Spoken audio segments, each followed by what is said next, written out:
Bonjour Madame Rose, je vous laisse le soin de vous présenter. Bonjour, je suis en effet Olivia Rose, juge des enfants chargée de la coordination du tribunal pour enfants de Grasse, en fonction sur Grasse depuis 2014 et précédemment dans une autre juridiction pendant 4 années. Après ces 13 années de fonction, j'aime toujours autant les exercer car elles traitent du droit, mais avant tout de l'humain. L'humain est un champ d'études infini et passionnant. Quel est le rôle du juge des enfants en matière de protection de l'enfance? Le juge des enfants est un magistrat du siège indépendant dans l'exercice de ses fonctions juridictionnelles. Toutefois, pour accomplir sa mission de manière la plus efficiente possible, le juge des enfants a besoin de tous les acteurs de terrain qui œuvrent à mettre en place des actions concrètes auprès des familles en difficulté. Juge de la délinquance pénale des mineurs, le juge des enfants est en premier lieu juge de l'assistance éducative. À ce titre, il est saisi des situations des mineurs en danger de 0 à 18 ans, dès lors que ce danger provient de défaillances parentales, liées par exemple à des troubles psychiques, une précarité sociale, un climat de violence intrafamiliale, etc. Quelle est l'évolution de vos missions au regard des différentes réformes du dispositif de protection de l'enfance? Suite aux différentes réformes qui ont touché le dispositif de la protection de l'enfance, l'intervention judiciaire est devenue subsidiaire à l'intervention administrative. Ainsi, des mesures diverses d'aide et d'accompagnement à la parentalité peuvent être mises en place à la demande ou à minima avec l'accord des parents dans le cadre administratif. La conséquence de ce principe de subsidiarité est que le juge des enfants intervient désormais le plus souvent dans des situations déjà dégradées et complexes. Quelles sont les conditions de votre saisine? Le juge peut être saisi par un parent ou un enfant, mais il l'est le plus souvent par le procureur de la République, qui lui-même a été destinataire d'un signalement, le plus souvent dont l'origine est l'éducation nationale, le milieu hospitalier ou le service social de secteur.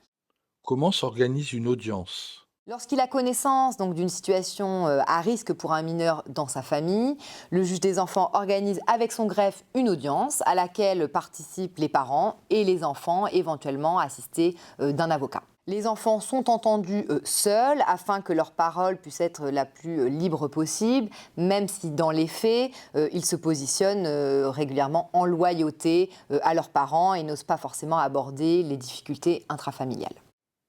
Qu'attendez-vous de l'audience?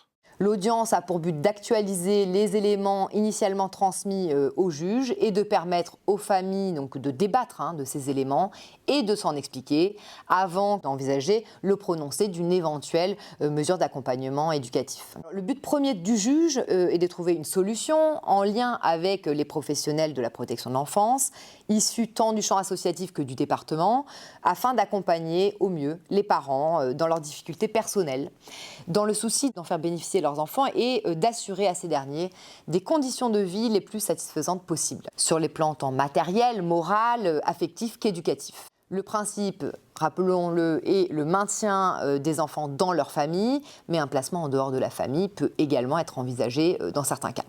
Il faut préciser que le juge des enfants a une fonction distincte de celle du juge aux affaires familiales, qui est par principe le juge de la séparation et qui, à ce titre, décide notamment de l'organisation du quotidien des enfants entre leurs deux parents. Quelles mesures le juge des enfants peut-il ordonner?